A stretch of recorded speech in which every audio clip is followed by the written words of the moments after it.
Alright, so welcome back. I think what we're going to do is go through the flight training that we have here, since there seems to be a new one. So basic handling, we'll go ahead and do this one and try to knock this out of the way. So this is since the update.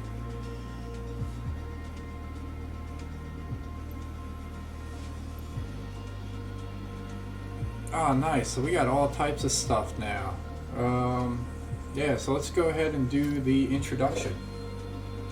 So in this first lesson, we'll focus on the basic simulator controls that will help you manipulate the aircraft, adjust camera positions both inside and out, cockpit, blah, blah, blah. So opening the toolbar during flight, interacting with the camera panel via the toolbar. You'll be using the cursor to highlight and interact with cockpit instruments, creating, saving, and assessing custom camera views. So training duration 5 minutes. Let's get this one started here. It looks like we're going to be in a Cessna 152 going from Sedona to Sedona.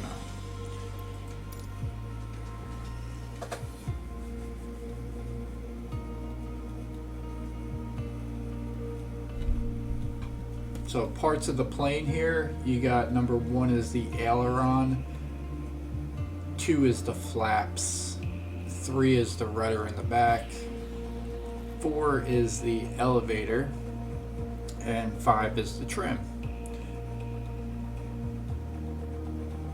Trim helps you get just sort of level flight once you gain cruising altitude.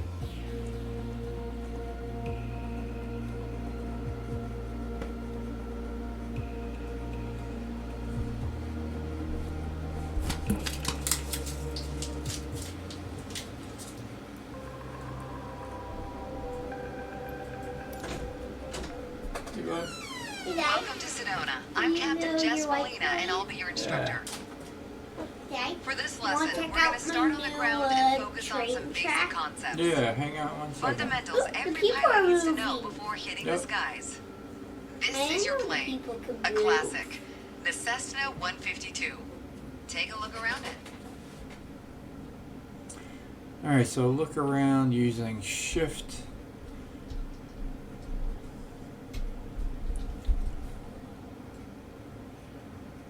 In the simulator, anytime you want, you can easily switch to cursor mode.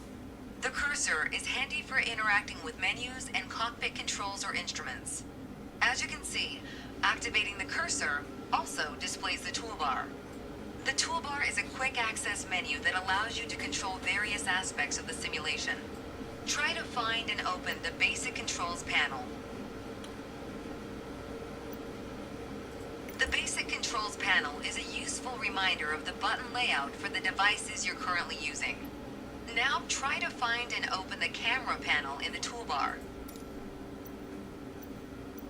The camera panel allows you to access the various views and camera modes of the simulation. Go ahead and close all the panels for now. Right now, we are in the external view mode. Let's switch to cockpit view next. In front of you is the yoke, the primary means of controlling the aircraft. In the simulation, you'll be controlling the aircraft with your peripherals of choice. So let's hide the yoke for now. Some instruments allow multiple interactions. For example, rotating a dial clockwise or counterclockwise. In these cases, you need to lock the cursor onto them in order to interact. For example, take a look at the clock in the middle of the dashboard. Go ahead and lock the cursor on it.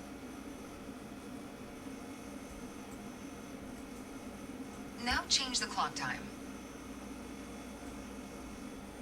You can unlock the cursor once you're ready. For now, we're done with the cursor, so go ahead and hide it. Alright, as we've seen, when you want to look around you, it's easy to rotate the camera. But you can also move it freely in the cockpit to get a better view of anything you want to see. Even through a window to look outside.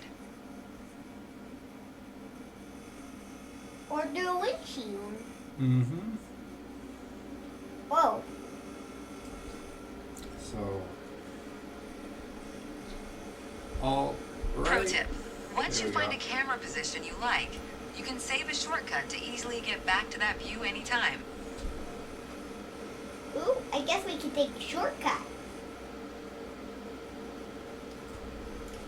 So, Control, Alt, 1. Now, reset the camera to its original position.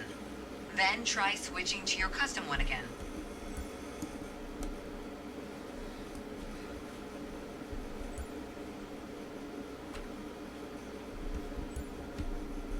Which one was number 2?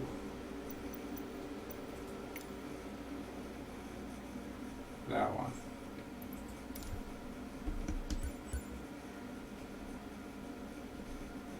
And then Alt 1. Alright, that covers all the main camera functions available in the simulation. Try to familiarize yourself with them a bit more. Then reset the camera to its original position whenever you're done. Great.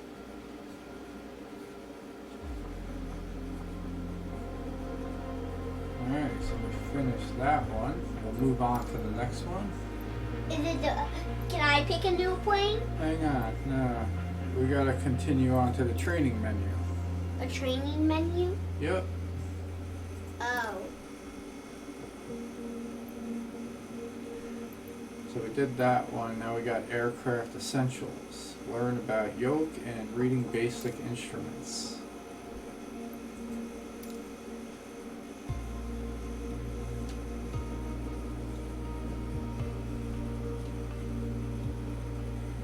That's a lot of parts in the plane. That is. And there's numbers on it. 1, 2, 3, 4, and 5. 5 parts of the plane. Yeah.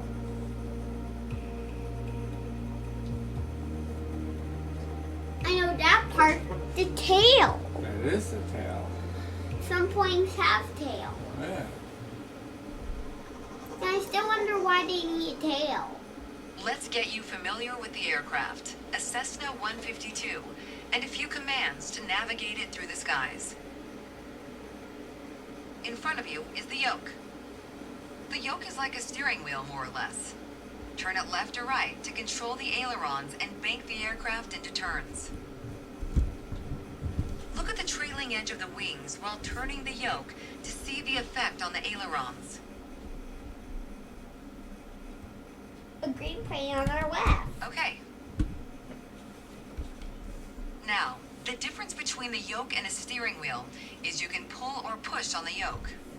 This controls the elevator at the back of the aircraft to make it climb or descend. Look at the horizontal stabilizer while you pull on the yoke. You can see how it affects the elevator.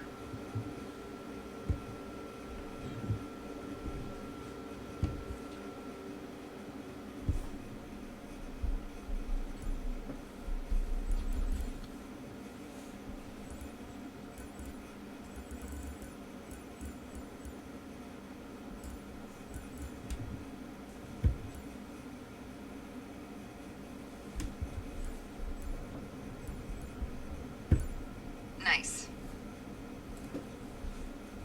Down at your feet are the rudder pedals. They steer the aircraft when you're on the ground. The upper part of the pedals also control your brakes. In the air, they control the rudder at the end of the vertical stabilizer to yaw the aircraft. This is mostly for small corrections, for coordinating turns or compensating for a plane's tendency to pull left during takeoffs and climbs. Look at the vertical tail while operating the pedals to see the effect on the rudder. Ooh, you can turn the Great. tail. So the tail is to Last but help not us least, turn. the throttle is located near the center of the cockpit. Pushing forward will increase power. Pulling back will decrease power. First, look at the throttle and select it. Keep it selected and push it forward to increase power. Power is increased. Now pull it back to decrease power.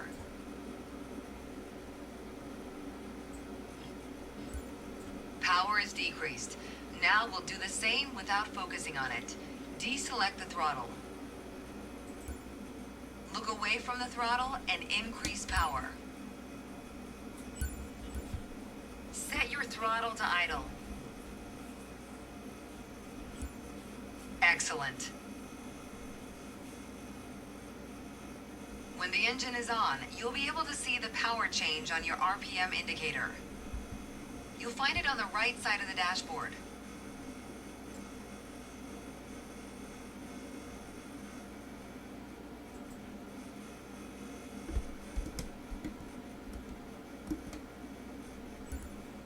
This tells you how fast the engine is spinning in hundreds of revolutions per minute. Next, take a look at your current speed on the airspeed indicator. It's on the left in the main instrument panel.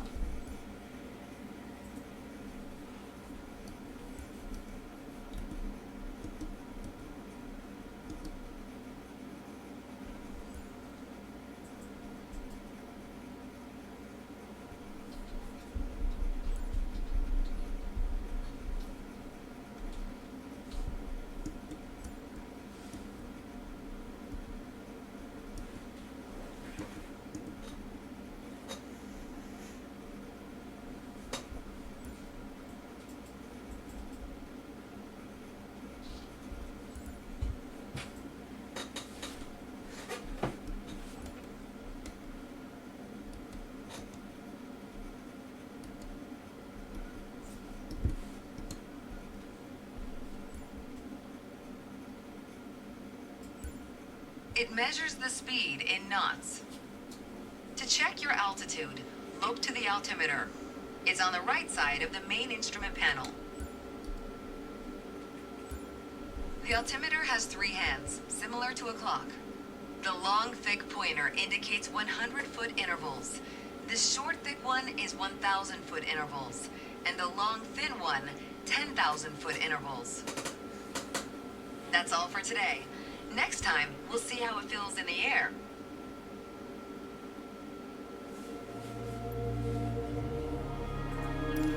Got that one done too. Yeah. We're gonna feel them done. We'll go to the next one.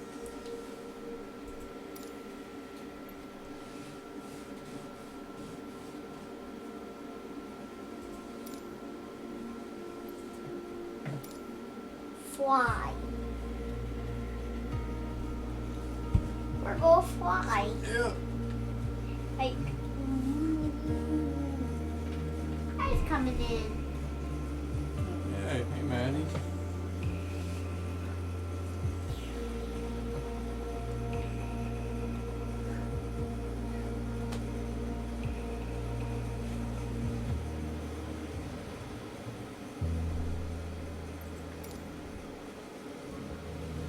I've got to say, you chose a great day to go flying. This session, we'll get started with some basic controls. Sound good?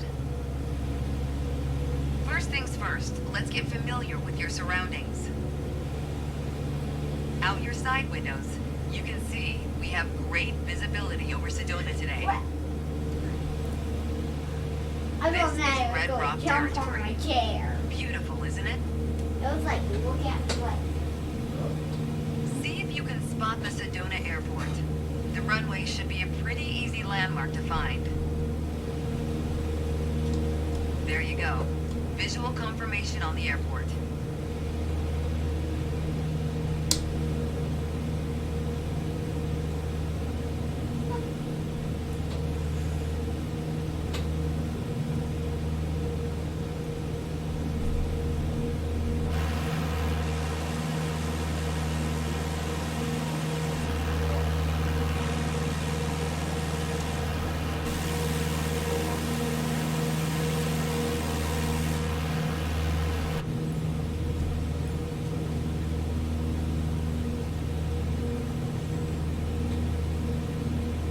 Oh, I just jumped on my chair. There you I would think you're on a cycle.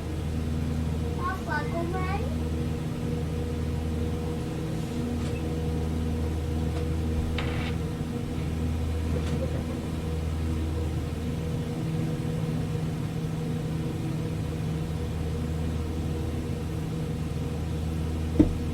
We already talked about basic controls while we were on the ground. time to see how it all feels in the air. The aircraft is currently set to a cruise attitude, the position it should be in for regular flight. Alright, now let's try banking into a turn by moving the yoke. I'll go first.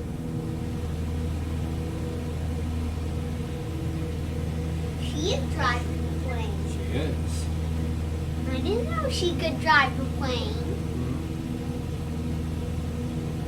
That's cool. She probably practiced and practiced As a on her general rule, computer. you always want to keep your turns under 30 degrees.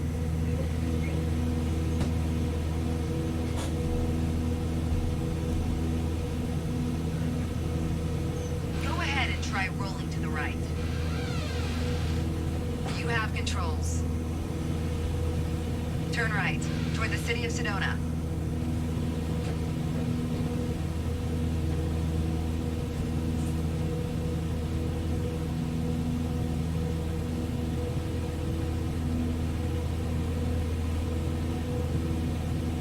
Excellent. As we're flying towards Sedona, let's try climbing up and down. Gently pull on the yoke to climb. Give it a try.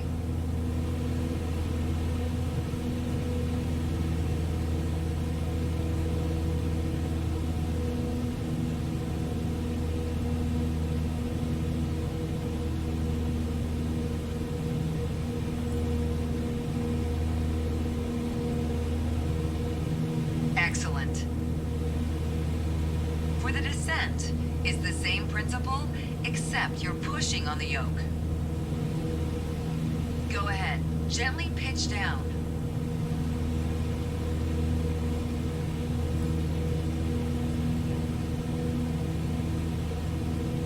That's good.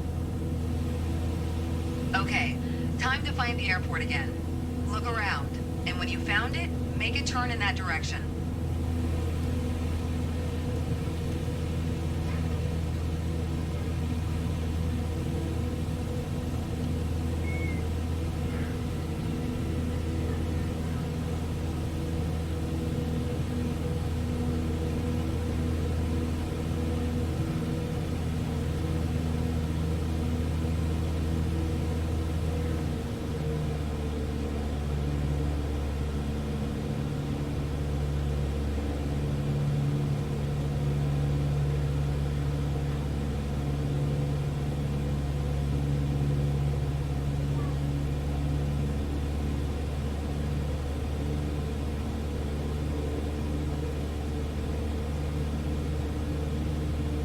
Excellent. Now that you're more familiar with the aircraft and the surroundings, the next step is to go deeper into handling and techniques. Soon enough, you'll be able to enjoy trips all on your own. Alright, so we completed that one. We'll move on to the next one. We got an A.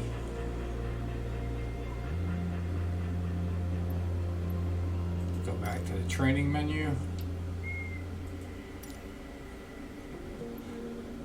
Basic handlings, we got altitude, pitch, learn to use the elevators.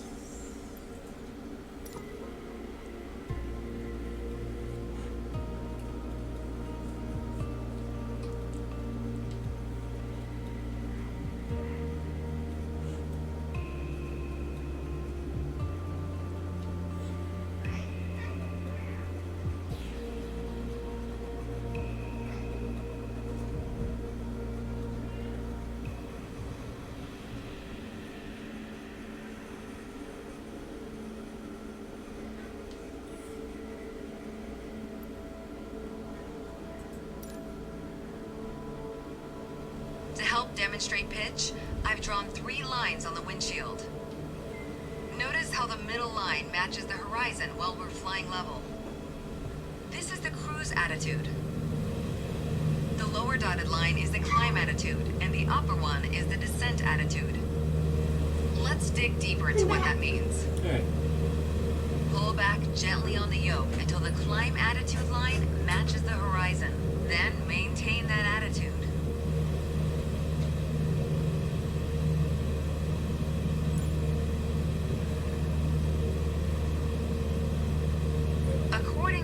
altimeter, we're gaining altitude.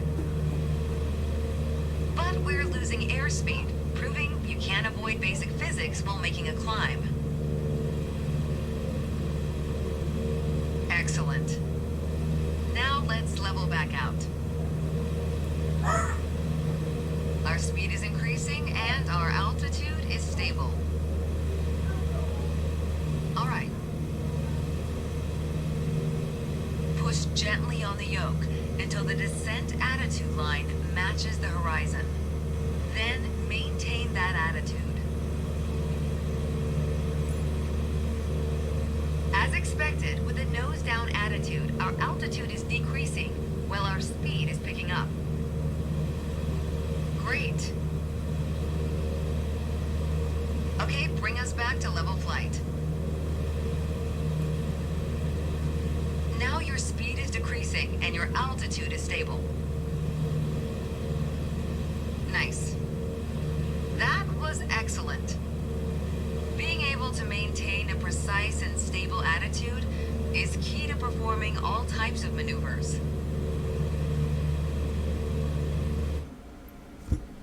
Alright, that was the easy one. We got an A, we'll go to the training menu. Go to basic handling, we're 50% done with it.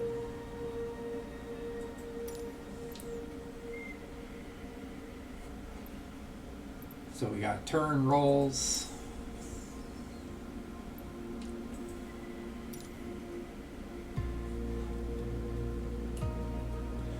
I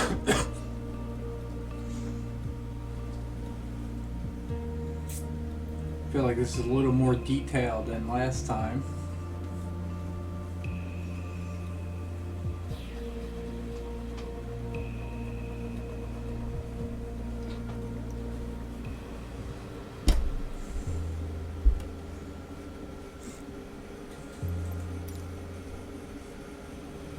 For this lesson, we're going to use a line drawn on the windshield to indicate the cruise attitude. I've also added another dotted line to help you bank properly for left turns. Gently move the yoke to the left until the dotted line matches up with the horizon. Then maintain that bank.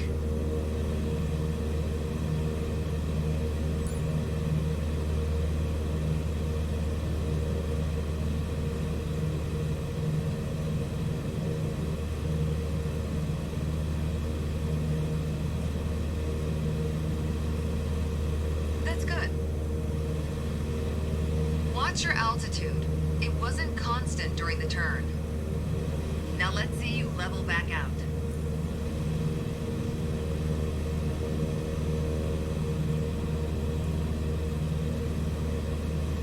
All right.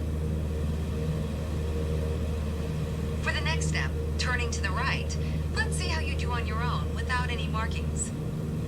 At the top of your attitude indicator, there's a series of notches representing 10 degrees each. As a general rule, you always want to keep your turns under 30 degrees. Start banking right until you're lined up with the second notch to the right on the attitude indicator. Then maintain that 20-degree bank while remaining at the same altitude until I ask you to stop.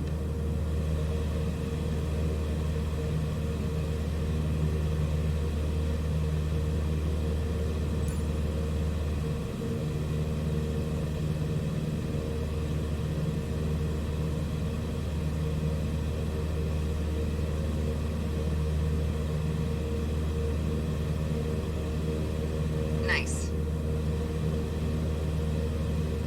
Level us back out now.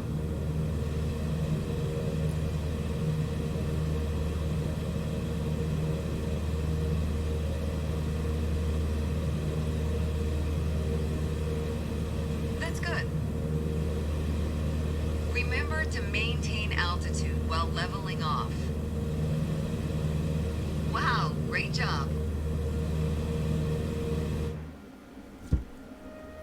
Alright, we got an A again. Not too bad.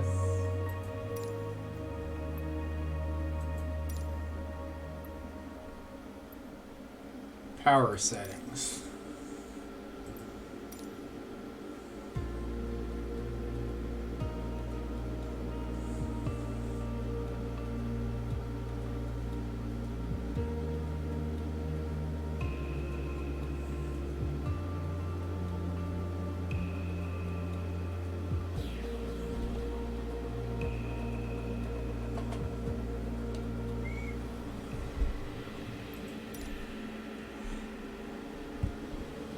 Let's talk about the throttle.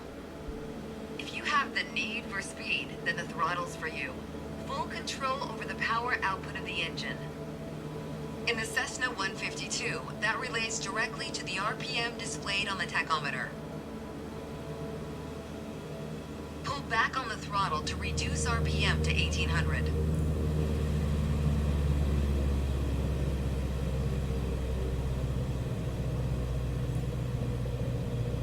Look how your speed and altitude are also decreasing.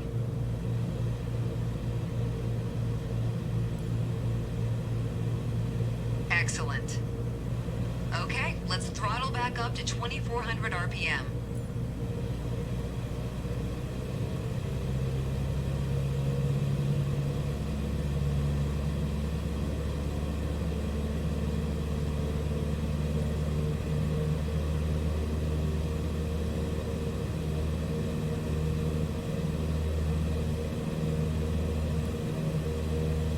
Your speed is increasing now. As long as you maintain the same attitude, your altitude will keep climbing as well. Nice. That was excellent. With piston planes like this Cessna, it's common to have power targets defined in RPM.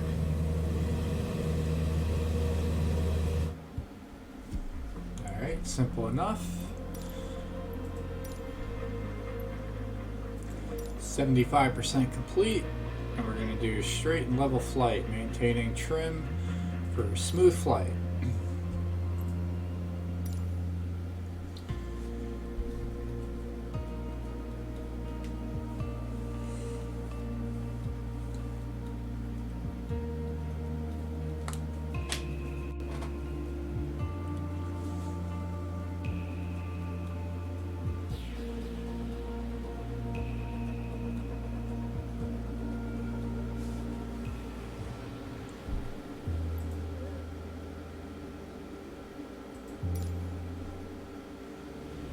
In this lesson, let's take a look at the relationship between attitudes and power settings. Attitude plus power equals performance. We are currently at 5,500 feet in a cruise attitude. The aircraft's nose is positioned under the horizon and cruise power is at 2,300 RPM.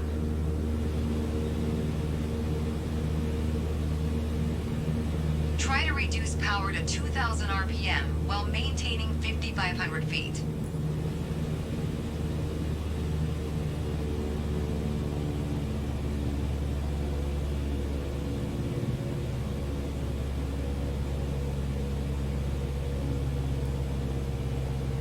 That's good. You probably noticed, to maintain altitude, you need to pitch the nose up. You could just keep pulling on the yoke to hold steady, but that's not really a precise means of control. Probably better to adjust your trim wheel until you don't need to push or pull on the yoke. Drag the trim down when you need to set the nose up. Drag it up to set the nose down. Try adding trim to keep us at 5,500 feet without increasing throttle.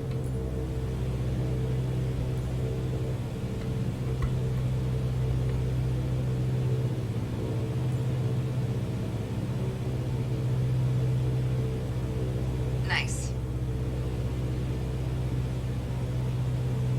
You're not high enough.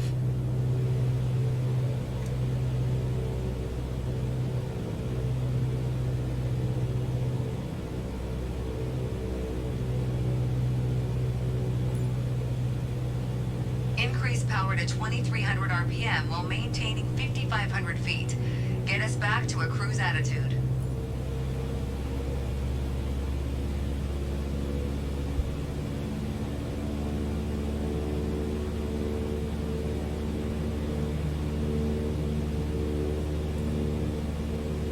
Excellent.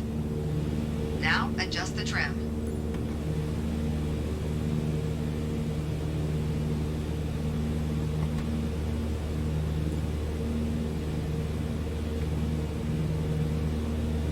That's good. Wow, great job. The way I was taught, when you adjust the trim, You make course changes at first to remove pressure on the yoke. Then small adjustments to find the perfect setting to keep your desired attitude. If you feel your pitch slipping and need to get back to the proper attitude, don't worry. Just pull on the yoke, then dial in the right trim. That's the key to straight and level flight. Alright, simple enough. We got the trim down. Go back to the training menu. 87% complete. And we're going to do attitude tests.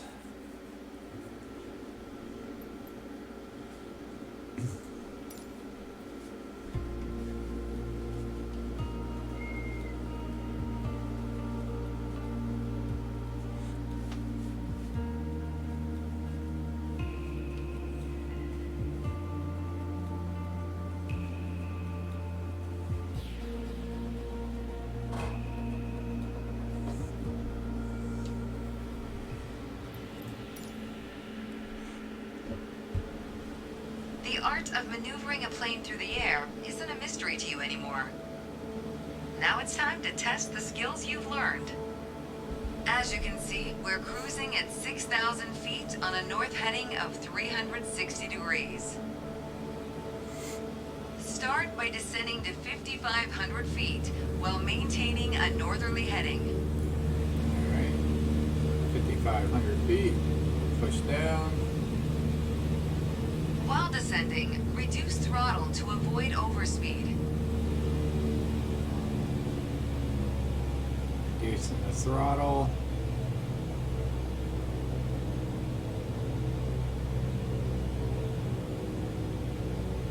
Level out at 5,500.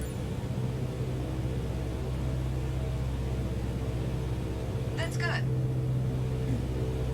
Now climb to 6,000 feet and turn to a south heading. On the Cessna 152, you need full power to climb effectively.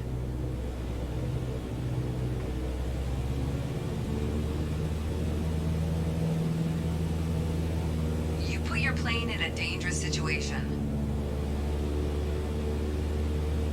Now climb to 6,000 feet and turn to a south heading. On the Cessna 152, you need full power to climb effectively.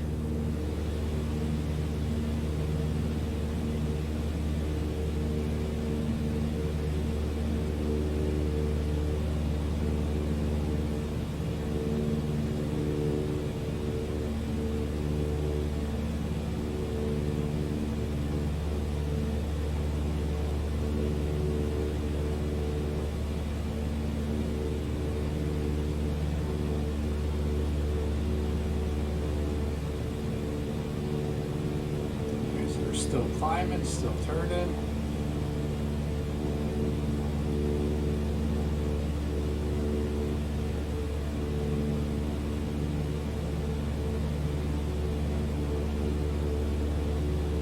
Almost to the south.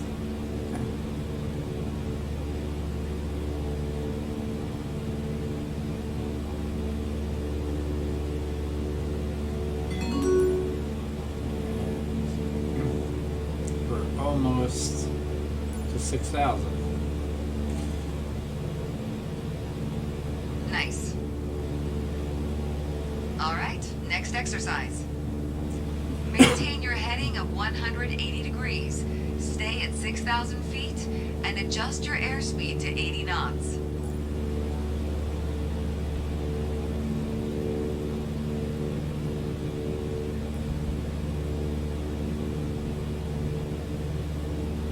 All right. That was excellent. All right, so we got that. We got an A. I was actually surprised. Hit next, go back to the training menu. So the next part is takeoff and landing, and then VFR navigation. And then the next part is the airliner training. So we'll stop there for basic handling and call that a wrap.